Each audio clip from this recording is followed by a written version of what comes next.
Vous écoutez Le Salon dans tes oreilles, une balado-diffusion dans laquelle des auteurs, des autrices et des personnalités discutent de leurs livres, de leur lecture et des sujets qui animent l'actualité littéraire. Les enregistrements ont été faits lors du dernier Salon du Livre de Montréal en novembre 2020. Ce contenu est aussi disponible en vidéo sur www.salondulivredemontréal.com. Bonne écoute et bonne lecture.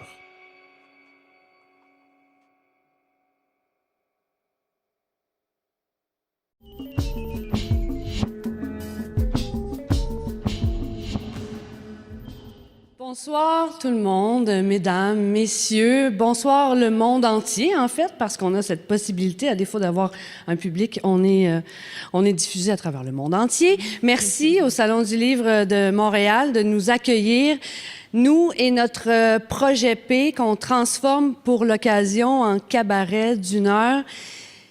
Et que le pénis n'a pas eu beaucoup de plaisir cette année, du moins certains d'entre eux. Mais à contrario de ça, nous, grâce à l'invitation de Karine, nous, on a dorloté le pénis, on lui a fait attention, on lui a chuchoté avec tendresse des mots d'amour, avec humour, avec parfois un peu de malaise.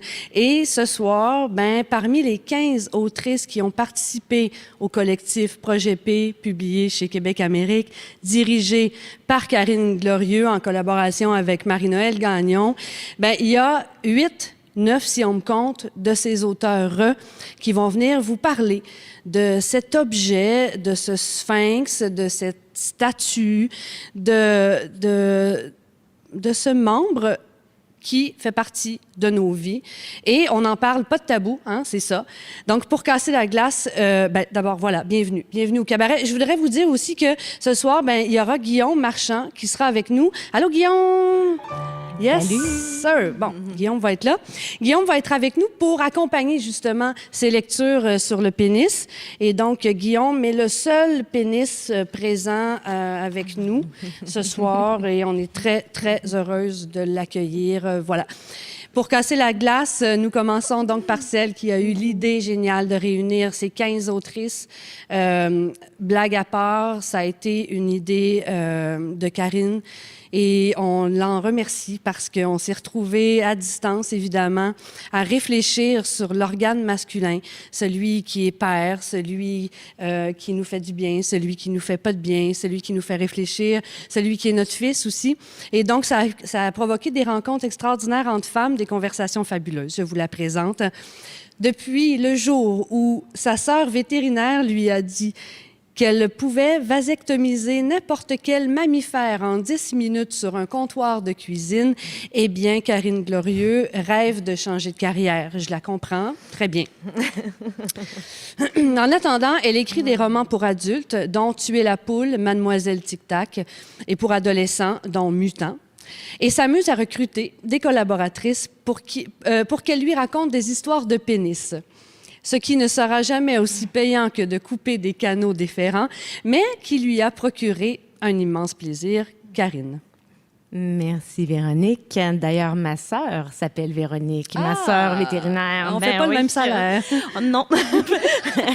Elle est plus vétérinaire pour l'instant, mais cette anecdote est vraie là, à propos de la table de cuisine en 10 minutes. Oui. J'ai jamais essayé. En tout cas, pas encore. Mais peut-être que, Karine, tu pourrais nous mettre en contexte aussi l'idée. Pourquoi tu as eu cette idée pas de cabaret, mais de projet, de collectif? Mais je vais le dire rapidement, c'est que quand j'ai assisté à la vasectomie de mon chum, j'ai réalisé qu'il y avait un tabou autour des conversations qu'on pouvait avoir à propos du pénis, qu'on pouvait facilement parler du corps de la femme, mais assez discrètement plutôt du corps de l'homme et particulièrement de l'organe masculin. Puis je me suis dit qu'on avait beaucoup d'histoires à raconter et on pouvait attendre que les hommes nous les racontent, mais on pouvait aussi prendre la parole pour dire qu'est-ce que nous, on vivait, qu'est-ce qu'on voyait.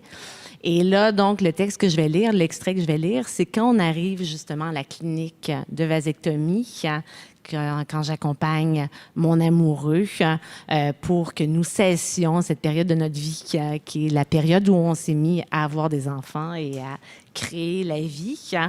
Donc, je vous lis l'extrait qui commence au moment où on arrive. Le texte s'appelle 10-30 et ça s'est passé donc au 10-30.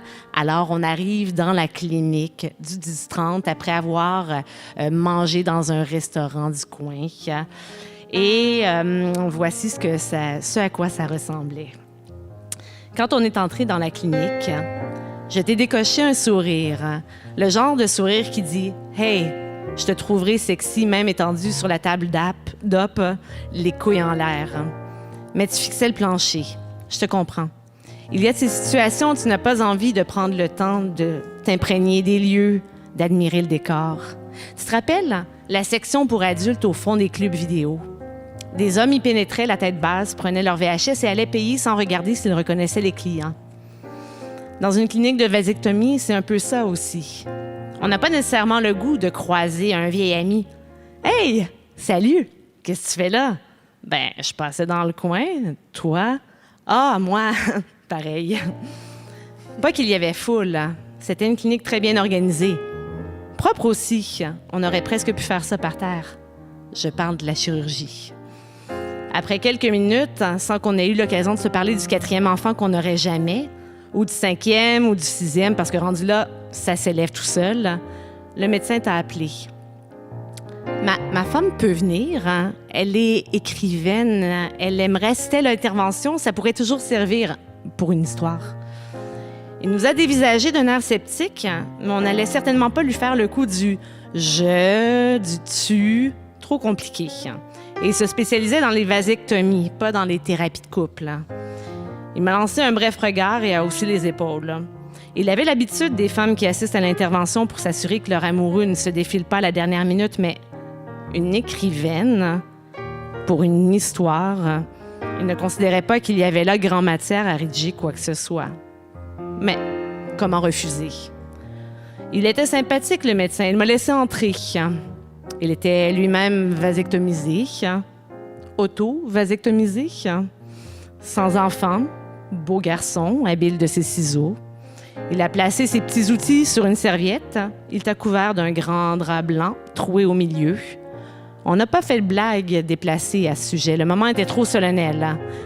La dernière fois qu'on avait été dans une chambre d'hôpital ensemble, c'était pour la naissance du dernier. Tu t'en souviens? Bien sûr que tu t'en souviens. Césarienne d'urgence, on m'avait transportée vers la salle d'opération au pas de course. Tu n'avais pas pu entrer, avait été obligée de m'attendre dans le corridor pendant que, grâce aux bonnes drogues de l'anesthésiste, je m'endormais en demandant « Est-ce que mon bébé va mourir? » Plus tard, on nous avait dit que le cordon ombilical avait peut-être été dans le chemin et que c'était peut-être pour ça que le cœur s'était mis à battre trop vite, que, de toute façon, l'important, madame, c'est que votre bébé aille bien. Le cordon ombilical, hein? Comme l'amour déjà étouffant d'une mère. C'est à ça que je pensais quand le médecin a sorti délicatement tes canaux déférents pour les inciser. Il ne m'a pas demandé, comme certains médecins le font avec le cordon ombilical, si je voulais les couper pour participer à cette belle grande aventure. Il a simplement hoché la tête d'un air connaisseur et a constaté, laconique, « Tu as des gros canaux. » On était fiers tous les deux. Des gros canaux, ce n'est pas donné à tout le monde. Est-ce que ça a été suffisant pour nous faire oublier l'odeur de bacon quand le médecin a cautérisé les canaux après les avoir attachés avec des agrafes métalliques? Non, pas vraiment. Mais c'était quand même bien de le savoir. On ne t'avait jamais fait ce type de compliment, après tout. L'intervention avait pris 15 minutes. Un petit quart d'heure, la durée d'une récré. Tu n'as même pas eu le temps de te rendre compte qu'il aurait bien fallu que tu lâches un cri ou un grognement, histoire de raconter plus tard que tu avais eu mal et que dans la balance de la souffrance, tu pesais quelque chose. Pas très lourd, mais quand même.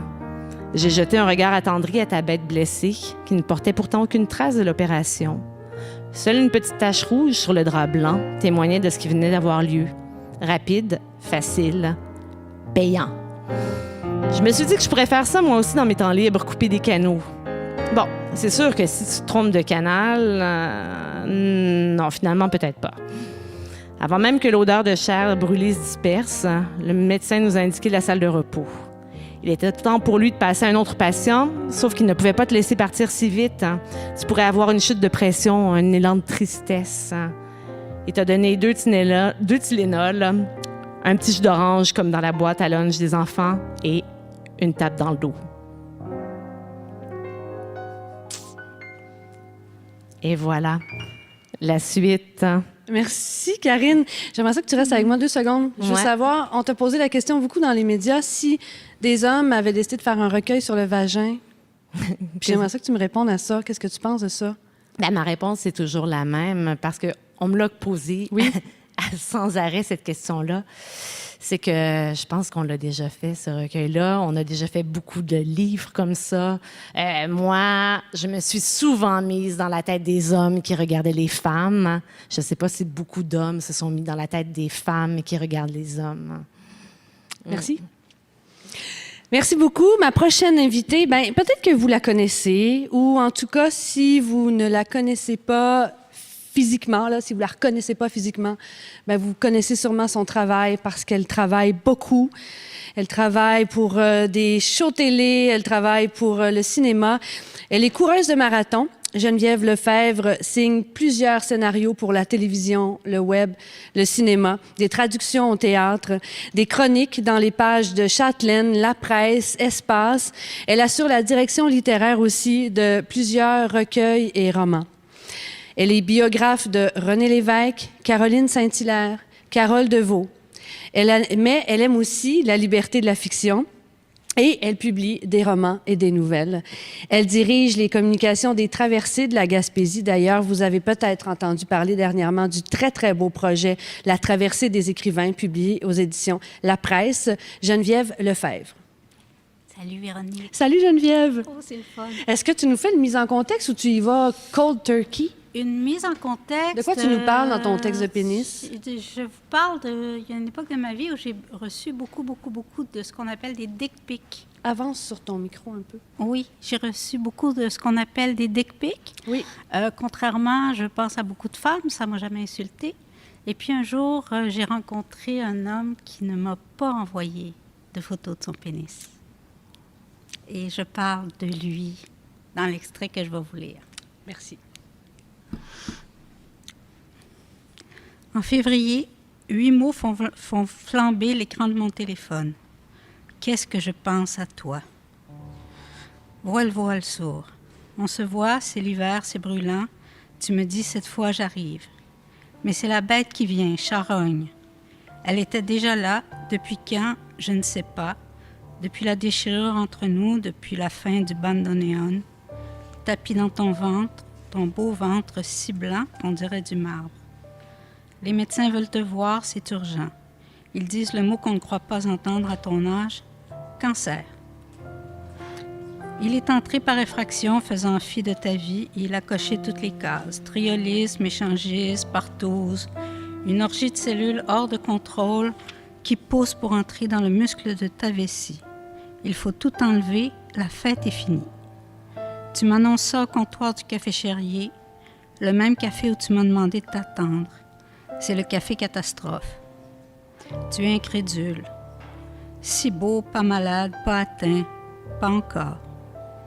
Ton visage enfoui dans mes cheveux, ma main sur la veine palpitante de ton cou. Je sens ton cœur qui bat à travers le cachemire fin de ton pull et je me dis qu'il ne fallait pas se quitter. Sans l'armure de l'amour, la bête a pris ses aises dans ton corps. Je te voudrais déjà en salle d'opération, la tumeur charcutée. La peur te fait imaginer que la maladie est une punition pour ta vie dissolue et tu es prêt à tous les amendements, toutes les compromissions pour échapper au train qui te fonce dessus. Tu négocies avec un couple maudit, le cancer et la mort, et tu n'es plus l'amant invincible qui débarque en conquérant et qui laisse un champ de bataille derrière lui. Tu es le champ de bataille. Bien sûr, tu ne te sépares pas de ta femme. L'année qui suit ton cancer est un carnage. Des litres de poison rouge coulent dans tes veines, brûlant tout sur leur passage. Tu perds tes cheveux, tes beaux cheveux lustrés comme les plumes d'un corbeau. Ton regard s'éteint, retiré sous le grand bleu, tapis au fond de l'abysse. Tu n'as plus de cils, plus de sourcils, ta peau devient grise, fragile à se déchirer au moindre souffle, à la moindre caresse, et tu as une affreuse casquette vissée sur le crâne en permanence pour cacher et la honte. Tu es toujours aussi beau, mais tu ne le sais plus. On se voit de temps en temps, on chérit toujours. Je prends ta main dans la mienne, tu ne l'enlèves pas et tu répètes « Je ne veux pas te faire de promesses ». N'en fais pas. Tu es terrifié par l'opération qui vient après l'été, quand le poison aura fait reculer la tumeur. Le chirurgien t'a promis d'essayer de préserver les délicats nerfs érectiles lors de l'ablation de la vessie. Toi qui refuses de faire des promesses, tu t'accroches aux siennes. Qu'est-ce qu'un homme qui ne bande plus? Là où je te sens presque serein à l'idée de mourir jeune, l'idée de ne plus bander te fait paniquer. Je ne peux pas me mettre à ta place, ce serait indécent de le prétendre, mais je mesure ta détresse monstrueuse, autant crever. On vous a tant dit que votre queue était reine du monde, à vous les hommes. Armé de ce glaive dressé, tout est à votre portée, l'amour, la gloire et la victoire, et riche d'une érection bien dure, n'importe quel gueux est un roi. Il t'opère au plus chaud de la fin de l'été, à Saint-Luc. Ta chambre grise sent la poussière et le désinfectant, tout est dégueulasse, sale, poisseux. Dans quelques mois, les bulldozers démoliront les murs de l'hôpital vétuste et tu pleureras devant la démolition du bâtiment où ta vie a été transformée à jamais. Je vais te voir, je t'apporte des bonbons à la menthe, je porte la robe blanche de notre première cavalcade, celle du samedi irradiée d'amour. Tu veux mourir, tu y penses. Pendant des jours, couverts de bandages, cerné par la douleur, tu ne penses qu'à ça. Mourir. Là où le cancer a échoué, la peur de ne plus être un homme est en train de réussir. L'infirmière haïtienne me flatte l'épaule avec compassion. Votre mari a passé une dure journée. Où est ta femme? J'écarte le chagrin que j'ai eu avec toi à cause de toi et nous devenons des amis. Du moins, je crois. Tu prends du mieux. Tu vas en rééducation, en psycho, en sexo. Tes cheveux repoussent, tes cils et tes sourcils aussi. Ton érection, non. Tu parles beaucoup, j'écoute beaucoup. Parfois, on s'embrasse. Tu ne te laisses jamais aller. Je t'ai fait trop de mal. Je ne proteste pas, je ne sais pas non plus de te consoler en te rassurant d'un « mais non, pas tant que ça », alors que oui, tant que ça. Je passe le cap de ma 3e année de séparation. Je n'achète plus de sapin à Noël, même pas un dernier poinsettia, et ma guirlande de photos de pénis reste dans sa boîte avec les anges et les lampions. Si je le pouvais, je mettrais le temps des fêtes en fast-forward. Au printemps, tu me dis « je serai toujours amoureux de toi », ce qui est une autre façon de te sauver et de ne pas faire de promesses. La vie n'en tient aucune de toute façon. Merci Geneviève. Merci à vous. Merci. Je ne sais pas où est-ce que vous êtes, si vous êtes habillé en mou ou si vous êtes avec des amis puis que vous regardez ça d'un œil, vous écoutez ça d'un œil. En tout cas, chose certaine, c'est que vous êtes écœurés puis nous autres aussi, on l'est. C'est assez spécial de rentrer dans un palais des congrès où il n'y a pas de lecteurs. Fait que merci d'être là infiniment. On a eu un répit avec les élections américaines. On a arrêté un peu de parler de ce maudit virus. Moi, on dit que ça a fait du bien de voir Trump pas capable d'avouer sa défaite. Ça nous a donc divertis. Il n'y aura plus grand-chose comme ça qui va nous divertir dans les prochains mois. Fait qu'on espère ce soir, je ne dis pas qu'on arrive à la cheville de Trump, on espère un peu vous divertir. Enceinte, la mère de Fanny Demeule est convaincue qu'elle mettra au monde un gars. À 4 ans, au McDonald's, Fanny crie répétitivement « pénis » à son grand-père embarrassé. À 27 ans, une queue à l'air est signalée dans son premier roman, « Déterrer les os ».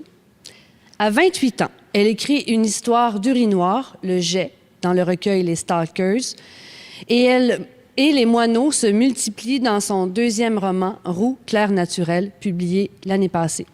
Aujourd'hui, 29 ans, elle signe une nouvelle mettant en vedette une graine en mode grandeur nature. Fanny Demeule. Merci Véronique. Merci aussi à Karine pour nous avoir rassemblés autour des pénis. Alors, si je peux compléter ma biographie, quand j'étais au secondaire, j'étais la fille médiévale. Je tripais sur le Moyen-Âge.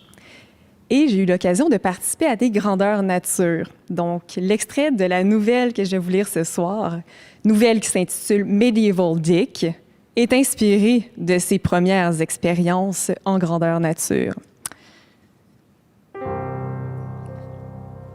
Il me glisse son nom, que j'oublie aussitôt. Un truc très tolkienien, me dis-je. trop absorbée à l'observer s'avançant à grande foulée à travers les talus, à la manière d'un Légolas sur les monts de la Moria. Sa grande main couvre la mienne et joue avec mes doigts. Il s'enquiert de mon âge. 17 ans. Et toi? 22. Plus vieux, je le savais. Et il n'est pas à son premier GN. Je contemple son profil d'une douceur surréelle, son nez à peine aquilin, cette expression presque hautaine, royale. Ses cheveux dorés sont noués en une natte désordonnée, bondissante, comme son pénis. Son pénis beau, harmonieux, presque féminin, à son image. Son pénis, que je verrai sans doute bientôt. La lune brille au-dessus des cimes, faisant luire les feuillages et les hautes herbes d'un éclat sans pareil. La rumeur festive du village nous parvient par écho confus. Déjà, nous sommes loin. Nous nous enfonçons entre les arbres de plus en plus enchevêtrés. Puis, une vaste étendue argentée s'ouvre à nous à la manière d'un lieu transitoire menant à un autre monde. Mon elfe plonge dans la marée herbeuse, m'entraîne dans sa chute. Tandis que son rire fuse en cascade, Morgane et l'alcool me font faire une chose que je n'avais pas vue venir. Je l'embrasse. Mon premier baiser, pittoresque, fait de lèvres rugueuses et de langues râpeuses, piqué de cannelle et de clous de girofle, de tabac et de vin de piètre qualité. L'organicité du ballet de nos langues me stupéfie. Moi, qui appréhendais une expérience métaphysique, je savoure l'étrange plaisir de la chair brute, pleine. Une seconde pendant laquelle l'elfe défait le contact pour me souffler d'une voix enrouée. Je savais que t'étais ce genre de fille-là. Mon premier malaise, brutal, déconcertant. Je ne sais pas quoi penser de cette phrase, si je dois m'en réjouir ou la déplorer. Je choisis de garder le silence, de profiter de la langue qui me visite. Je suis peut-être ce genre de fille-là, finalement. Merci. Merci, Fanny.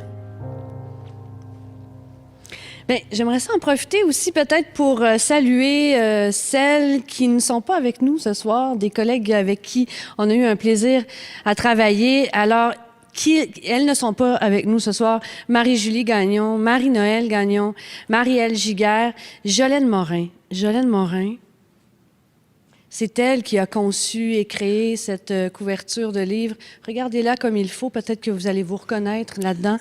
Et Suzanne Mire, qui n'est pas avec nous non plus. Merci beaucoup, Fanny Demeule. Merci infiniment. Merci, Guillaume. Alors, écrire. Écrire, c'est chercher l'inconnu de soi, de sa tête, de son corps. Note Marguerite Duras. Je souris parce que Corinne Larochelle et moi partageons, je ne sais pas si tu le savais, Corinne, mais on partage cette passion pour Duras. Non, tu me l'apprends. Je l'apprends. Veux-tu que je t'en apprenne une bonne? Vas-y. J'ai une citation de Duras dans le dos. J'étais tellement convaincue que je connaissais par cœur l'œuvre, j'ai inversé 2 mots. Et quelle est-elle, cette citation? Je suis dans une liberté qui coïncide avec moi-même. Et j'ai écrit « Je suis moi-même dans une liberté qui coïncide avec moi ». Voilà. Ça revient au même. Alors, écrire, c'est chercher l'inconnu de soi, de sa tête, de son corps. Note Marguerite Duras. Corinne Larochelle, depuis qu'elle a quitté son lieu de naissance, Trois-Rivières, a commencé à écrire, à chercher cet inconnu, que ce soit dans la poésie, avec les titres « Femmes avec caméra », le roman « Le parfum de Janice » chez Cheval Daou, ou la nouvelle « Pour cœurs appauvris », toujours chez Cheval Daou. Quand on lui a proposé de participer à ce collectif, elle a choisi l'approche déambulatoire, espérant enfin trouver la part secrète de sa tête et de son corps. Aux dernières nouvelles, elle arpentait l'île de Montréal et ce soir, elle est avec nous, Corinne Larochelle, avec Pénis public. Oui, alors moi, j'ai eu envie de m'interroger sur la représentation du pénis dans l'art et donc je suis allée me balader dans ma ville. C'est sous la forme d'un abécédaire et je vous livre quelques lettres. J. Un ami m'invite à l'exposition Liberté conquérante de Yoko Ono, la reine du happening des années 60. Je vais sûrement mettre la main sur des joujoux de choix. Nous faisons le tour de 2 bâtiments, certains d'être assaillis par une flopée de jambes du milieu. En fin de compte, une seule, celle de John. Elle est là sur la pochette du projet musical Two Virgins. Les 2 sont déshabillés. John tient Yoko par l'épaule et Yoko, John par la taille. Ils regardent l'objectif d'un air tranquille. On embrasse d'un coup d'œil les vêtements épars, les seins lourds et généreux de Yoko, les poils pubiens et la noblesse du jonc de John à l'état de flacidité. Qui a conçu l'image? Collaboration de couple? Quelques clics sur mon téléphone m'instruisent que John a eu l'idée de la pochette avant d'enregistrer la voix de Yoko, et c'est lui qui déclenche l'appareil photo à l'aide d'un retardateur. 51 ans après le scandale généré par la publication de cette pochette, scandale qui a forcé les distributeurs à vendre l'album dans un emballage de papier brun, je ne vois ici qu'un homme et une femme unis dans la création, chacun partageant à l'autre la jubilation de son joyau. Longtemps après le bruit et l'agitation, on entend sans peine ce que l'image raconte, suffit de tendre l'oreille. Elle suggère l'égalité, la complicité. Elle me chuchote comment être fertile à 2, soit pour soi et soit avec l'autre, sans perdre son unicité. K. Fin juin, je décide de prendre le sujet par le kiki en m'inscrivant à un tour guidé des murales de Montréal.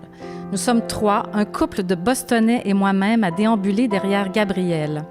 Nous le suivons dans un dédale de rues et de ruelles du Plateau et du Myland. Je vois de superbes choses, un visage de femme à la pigmentation inspiré des couleurs de la brique, plusieurs animaux poilus, des têtes d'enfants. Mais ce que je pressentais s'est avéré. Montréal n'est pas complètement dégagé d'un certain puritanisme, comme si le surnom de ville au sang clocher lui collait à la peau. Aucun doute, nous sommes loin du majestueux Cap-Ross en érection, réalisé en 2018 par la graffita suédoise Carolina Falcott et qui recouvrait 5 étages d'un immeuble de Stockholm. Même s'il n'a pas résisté aux pressions de la censure, on l'a effacé après quelques jours, il a émergé, fier, touchant le ciel, à ce point précis de la planète. Sur un mur de la Maine, entre 2 affiches, mes yeux repèrent l'autoportrait signature de Sarah Ehrenthal et ce message qui l'accompagne, « We need more women artists on the street ». M. Ma bibliothèque publique regorge de trésors collectifs. Au début du mois d'août, quand la saison des canicules métamorphose ma ville en serre oppressante, j'ai soif pour un esthète de l'anatomie. Je déniche le volumineux album intitulé sobrement « Robert Mapplethorpe Photography » au niveau 1, dans la section documentaire. Tout un après-midi, adossé à la chambre de bois, je plonge dans les portraits androgynes de la rockeuse Patti Smith, dans le calice des fleurs immortalisées comme des sexes et à la pointe des sexes pétrifiés en fleurs. Sa majesté se déploie à plusieurs endroits, mais toujours dans une intention de bouleverser les codes, comme cette très belle photographie en noir et blanc intitulée « Man in Polyester Suit », dans laquelle la marchandise surgit inopinément d'une braguette ouverte.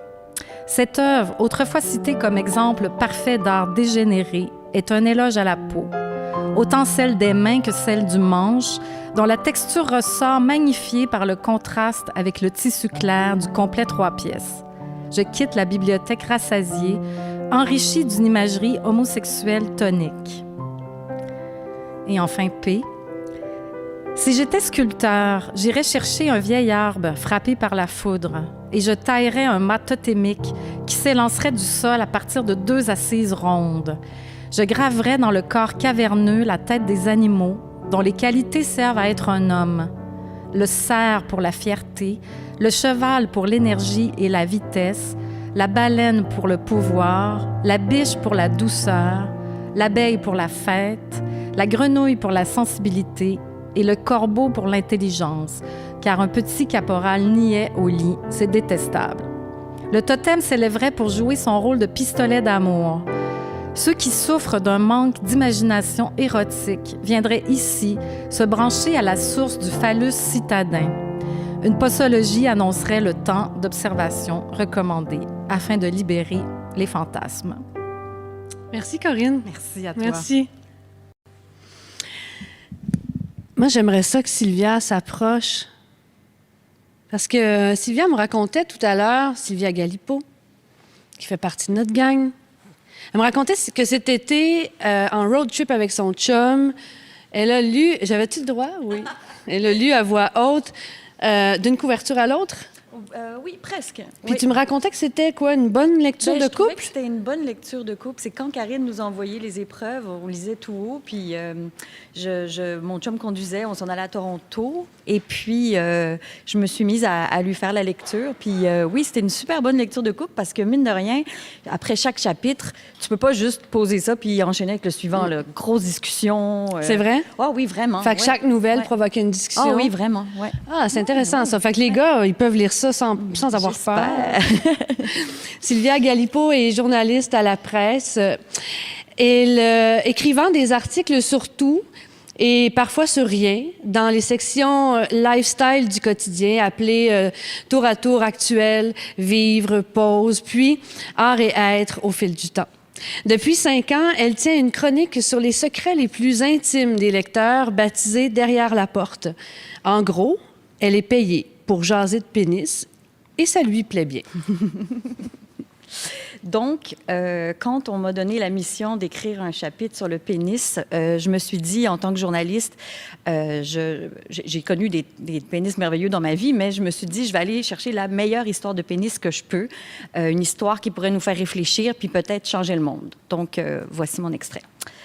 Alors, c'est avec ce vaste et ambitieux projet en tête que je suis tombée un matin d'octobre, et pas tout à fait par hasard, sur une certaine Denise. Un nom fictif que mon interlocutrice s'est terriblement mal choisi pour l'occasion. Pardon, chérie, mais ça ne te va pas du tout, Denise. Avec ton look un peu rock, ta silhouette androgyne, tes longs cheveux blonds, tes ongles rouges et tes yeux trop maquillés, moi, j'y serais plutôt allée avec Nelly, Marilyn ou pourquoi pas Amy. Mais qui suis-je pour juger? Toi qui en as déjà tellement bavé. Est-ce qu'on peut te foutre la paix à la fin? Avec ton choix de prénom fictif. S'il te plaît à toi, s'il résonne en toi, c'est l'essentiel, non? Bref, fin de la montée de lait. Même si, Denise, toi, tu en entends tous les jours des commentaires. Et pas à peu près. Je vous mentirais si je vous disais que notre Denise a l'air de n'importe quelle autre femme de Hochelag. Pardonne-moi encore, chérie, mais debout dans ton long manteau beige, en train de fumer ta clope devant ce café où nous nous sommes rencontrés ce matin-là, disons que tu passes pas inaperçu.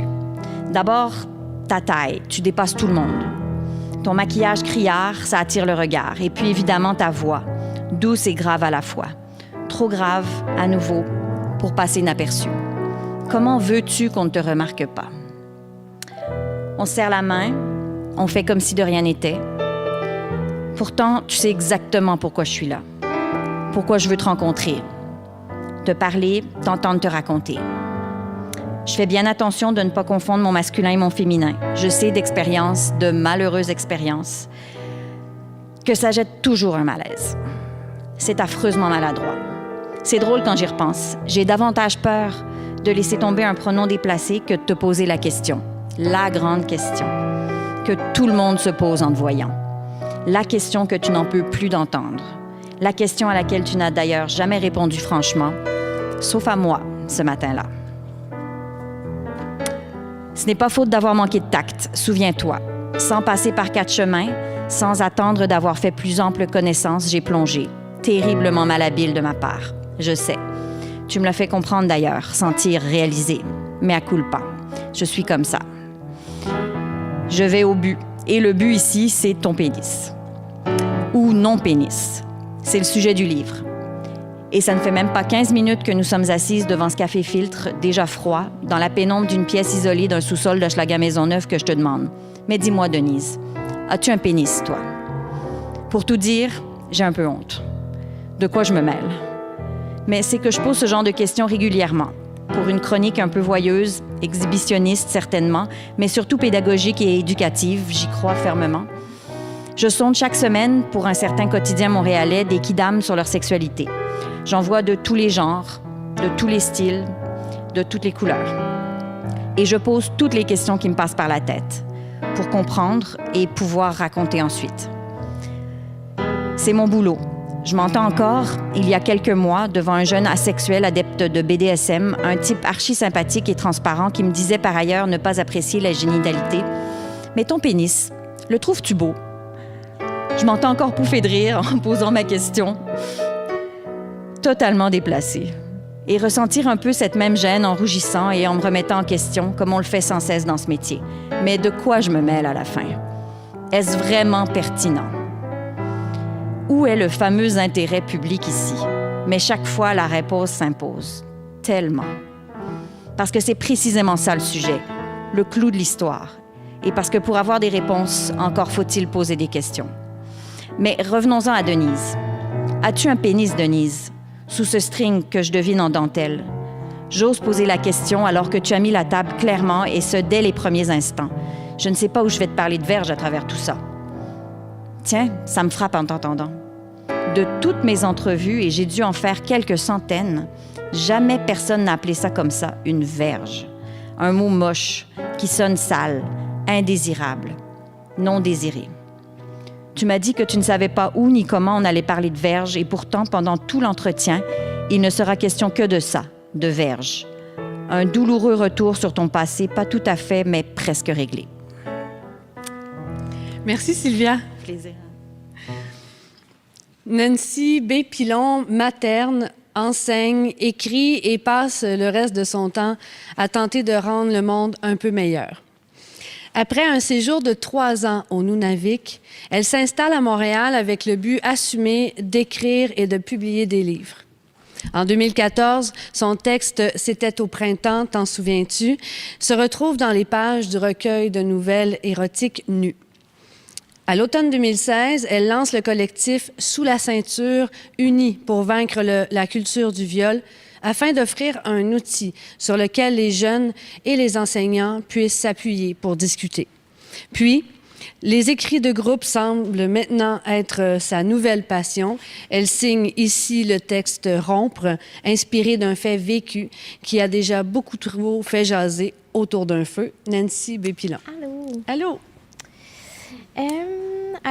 Oui, c'est un fait vécu, mais l'histoire que je raconte est un peu romancée quand même parce que je n'ai pas réussi à parler au principal intéressé avant d'écrire ce texte. Alors, Pour demander la permission? Ouais, de ce qui s'était passé et tout ça, fait que je vais taire son identité et ça pourrait être la conversation d'un autre cabaret. Est-ce qu'on a le droit de s'approprier l'histoire des autres sans être obligé de demander la permission? Moi, je dis que oui, mais...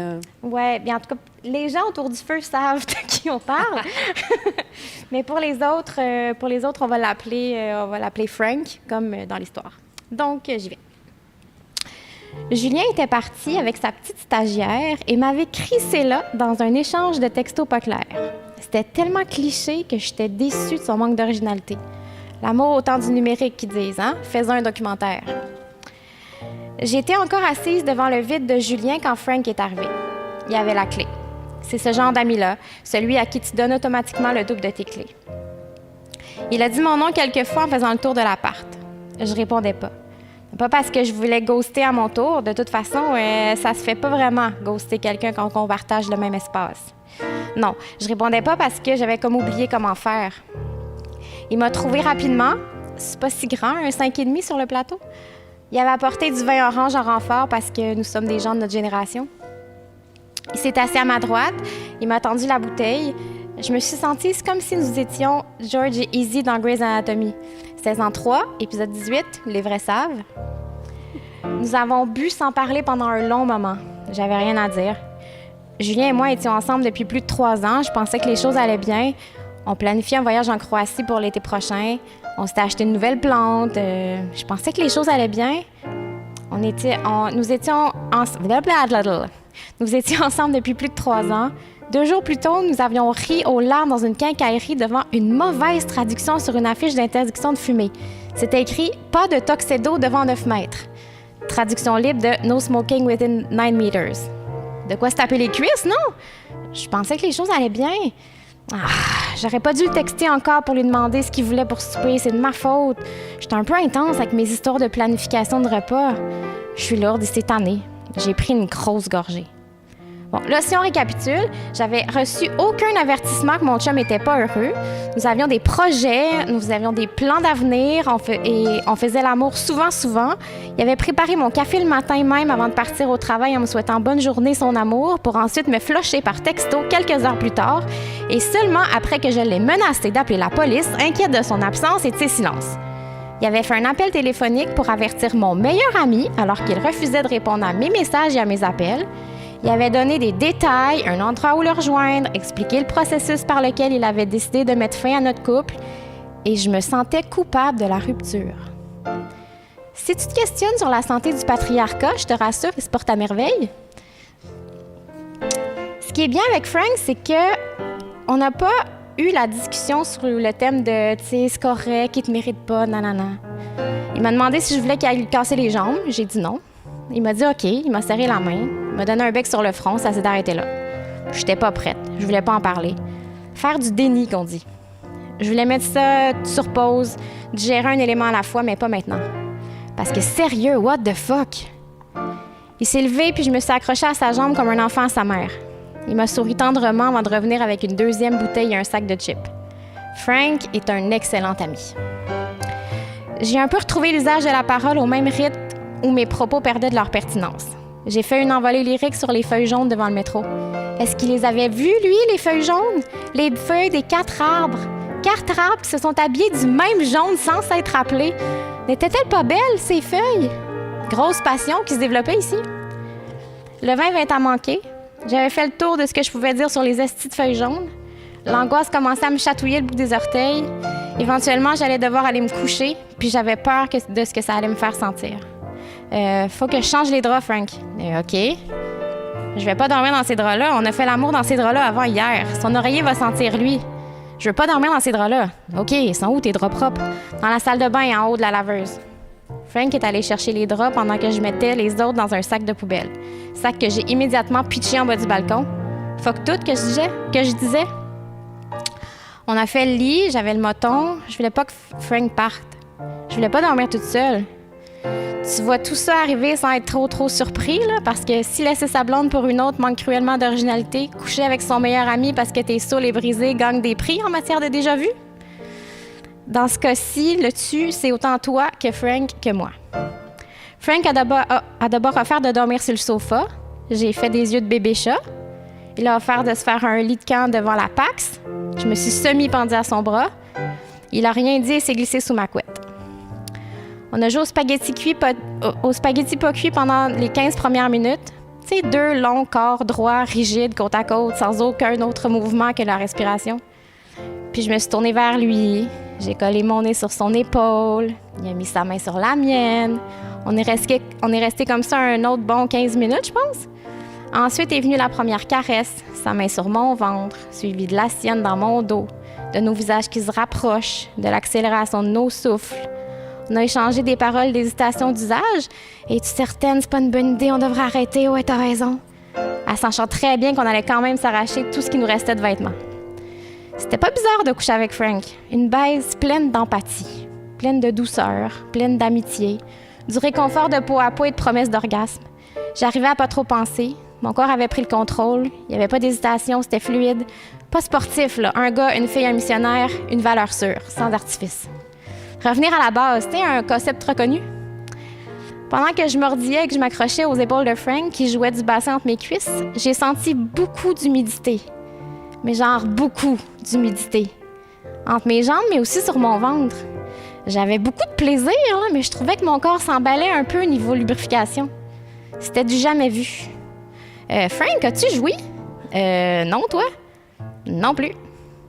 J'étais donc pas couverte d'une éjaculation surabondante et je me connaissais aucune compétence en matière de femme fontaine. Qu'est-ce qui me coulait entre les cuisses? La suite? Ah, c'est chiant. Merci. Merci, Nancy. Merci. Bon, alors, on commence à comprendre la diversité des signatures contenues dans ce recueil. Maintenant, Ève Lemieux, actrice depuis l'enfance, par exemple dans La mystérieuse Mademoiselle C, Providence, fugueuse, éternelle rêveuse et romantique, perverse sur les bords, est obsédée par l'amour, le vrai, le puissant, fait de chair et d'émotions. Si son premier roman, Comme des animaux, chez XYZ, est une odyssée sexuelle bordée de destruction et de renaissance, c'est que le mieux est une autrice rock déguisée en poupée.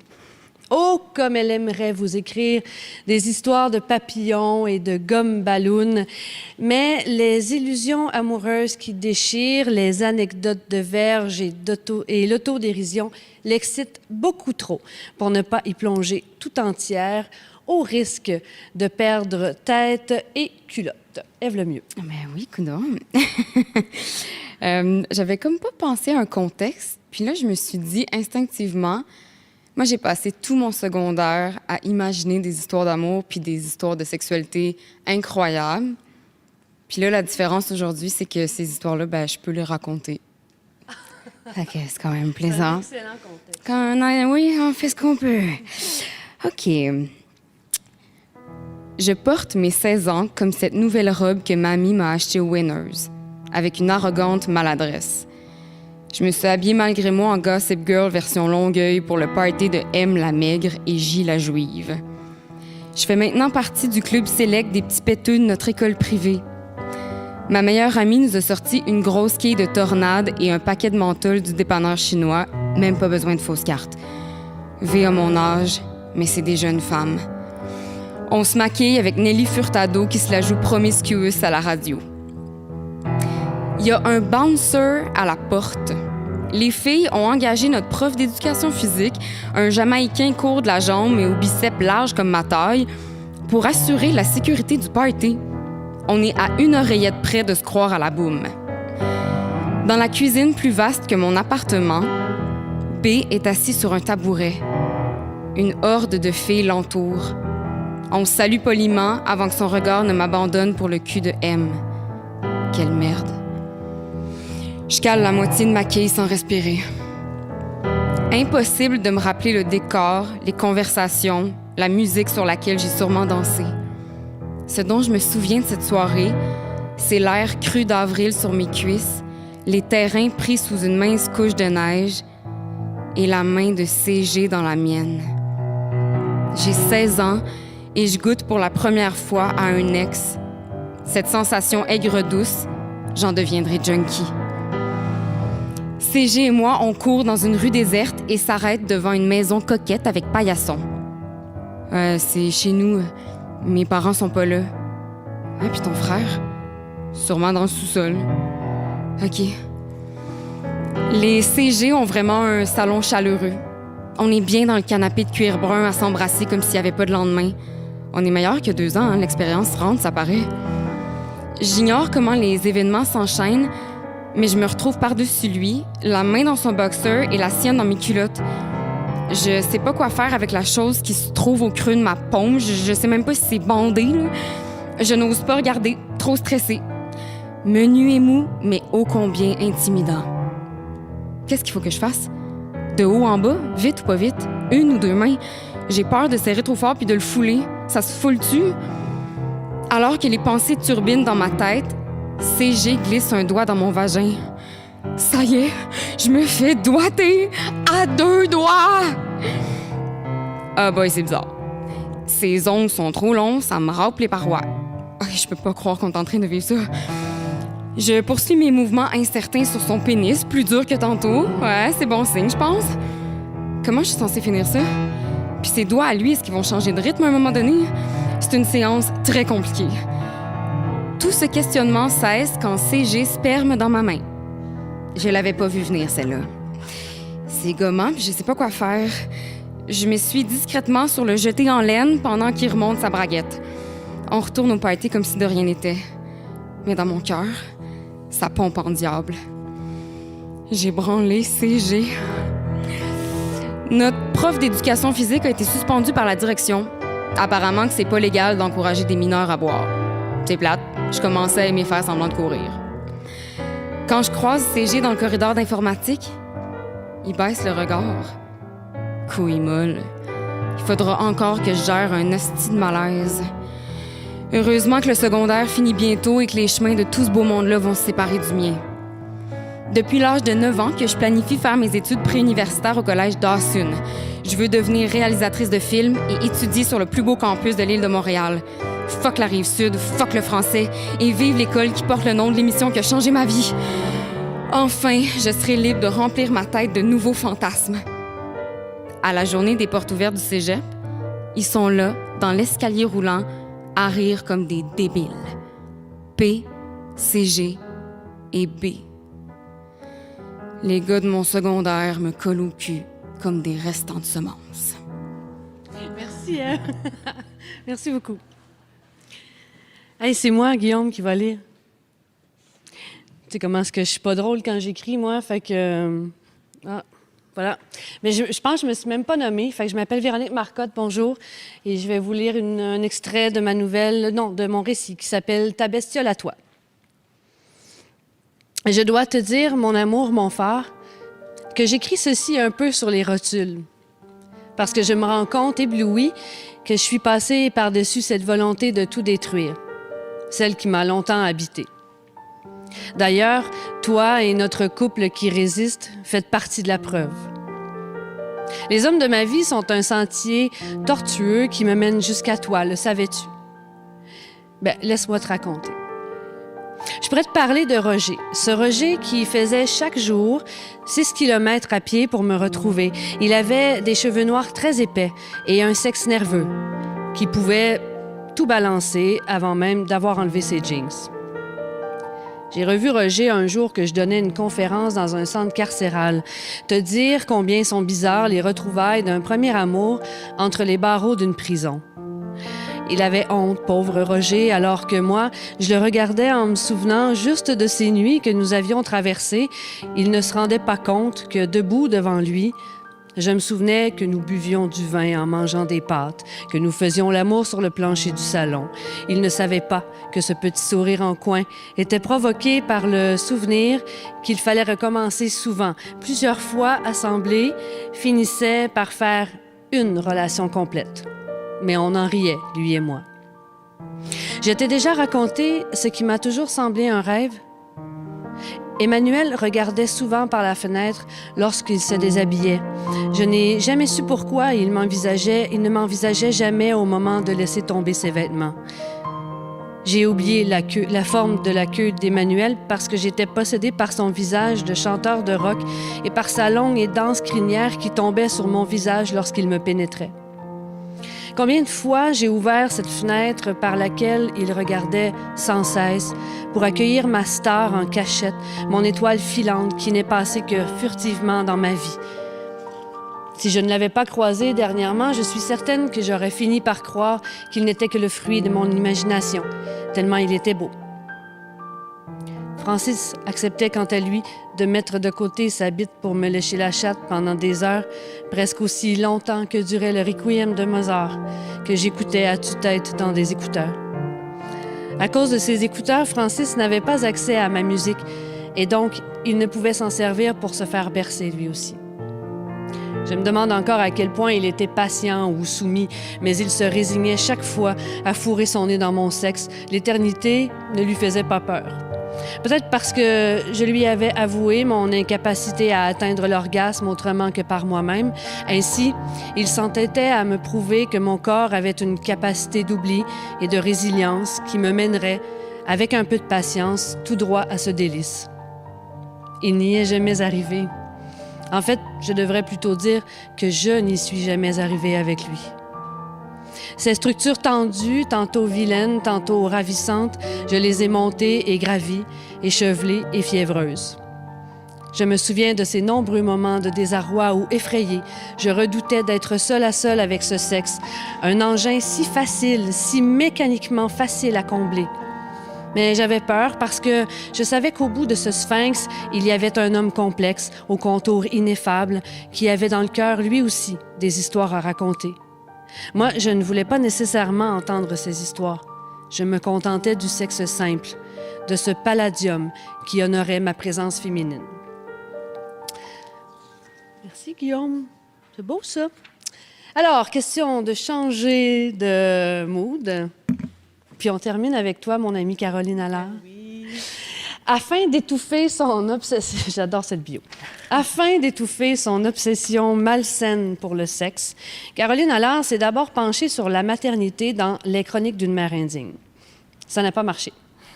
Tête dure, elle publie ensuite Pour en finir avec le sexe, un titre absolument pas prémonitoire, finalement. Cédant à ses plus bas instincts, elle participe au recueil de nouvelles érotiques Travaux manuels et elle parle aussi très souvent de sexe à la radio. Mais après ce récit sur les pénis, ça y est, ce sera terminé. Jusqu'à la prochaine fois. Voilà. Merci, Véronique. 1987. Avant même de mettre la main pour la première fois dans le caleçon Calvin Klein de M, je savais que j'allais faire face à un défi. Nous avions déjà necké, comme on disait à l'époque, incluant un fervent tripotage de l'entrejambe par-dessus nos vêtements. Nos manœuvres m'avaient laissé perplexe. Je n'avais rien senti. Aucun pénis en érection ne faisait mine de vouloir faire exploser les coutures de sa fermeture éclair. Pour être honnête, je me disais pas « Ouf, M doit avoir un très petit pénis ». Je croyais que je faisais quelque chose de travers. Insécurité de fille ordinaire à qui une érection vient prouver qu'elle fait bien les choses.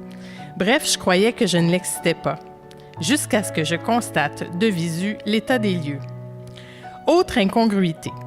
Quand M avait baissé son pantalon, il n'avait pas fanfaronné. La plupart des hommes, quand ils baissent leur slip pour la première fois, et les fois d'après aussi, nous mettent fièrement sous le nez leur pénis en érection, comme s'il s'agissait de l'instrument le plus important de la parade.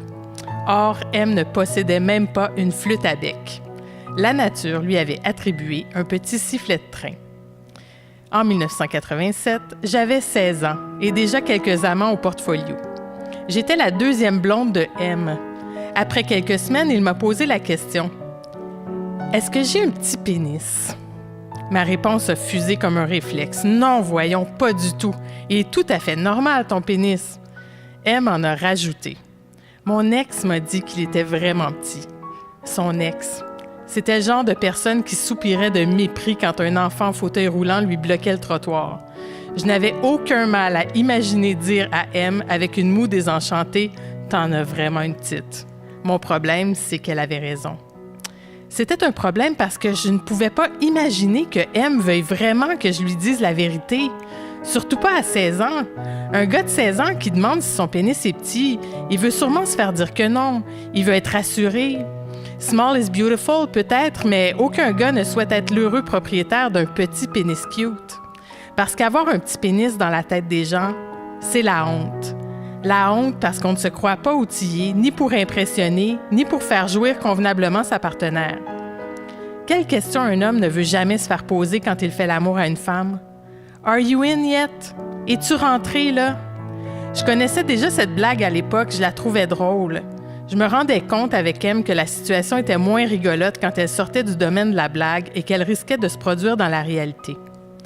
Évidemment, je me suis posé la question, comment M pouvait-il ne pas savoir qu'il avait un petit pénis? Dans les années 80, Internet, avec ses pléthores de pénis pouvant servir à tort ou à raison de point de comparaison, n'existait pas. Il y avait bien les revues porno, mais dans mon souvenir, c'était pour les vieux cochons. Traverser les portes western au fond du club vidéo pour louer un film XXX, pas si évident pour des jeunes encore mineurs. Il y avait bien Bleu Nuit, mais dans Bleu Nuit, on voyait des seins, jamais de pénis. Malgré tout, je pense que M devait quand même être un peu dans le déni. Et est-ce qu'on peut vraiment vouloir à quelqu'un de désirer se faire dire que peut-être son pénis n'est pas si petit que ça? Le temps m'apprendrait qu'un gros pénis n'est pas synonyme de succès, ni l'inverse un gage d'échec. Mais en 1987, j'étais paniquée à l'idée de devoir confirmer à M qu'il en avait une petite. J'ai quitté M après quelques mois, pas à cause de son petit pénis, mais sans jamais avoir eu le courage de répondre sincèrement à sa question. Merci, Caroline Allard. Merci beaucoup. C'est ce qui conclut le cabaret du projet P. Je pense que là, on a voyagé dans pas mal d'émotions, autant d'émotions, de thèmes, de grandeur de pénis. de couleurs de pénis que de signatures. 15 autrices signent le collectif Projet P. Je remercie infiniment le Salon du livre de Montréal de nous avoir fait cette place-là, parce qu'on est contente de vous parler de pénis, puis j'espère que vous avez passé une belle soirée. Je vous dis aussi que... merci Guillaume. T'as aimé ça qu'on te parle de pénis toute la soirée? Oui, hein? C'est le fun. Dis-le donc. Vous avez rendez-vous maintenant sur le compte Instagram du Salon du livre de Montréal. C'est Rose Aimée Automne-Témorin qui vous attend. Alors, je m'appelle Véronique Marcotte. Merci encore, Karine Glorieux, pour le projet P, publié chez Québec Amérique. Bonne soirée, tout le monde!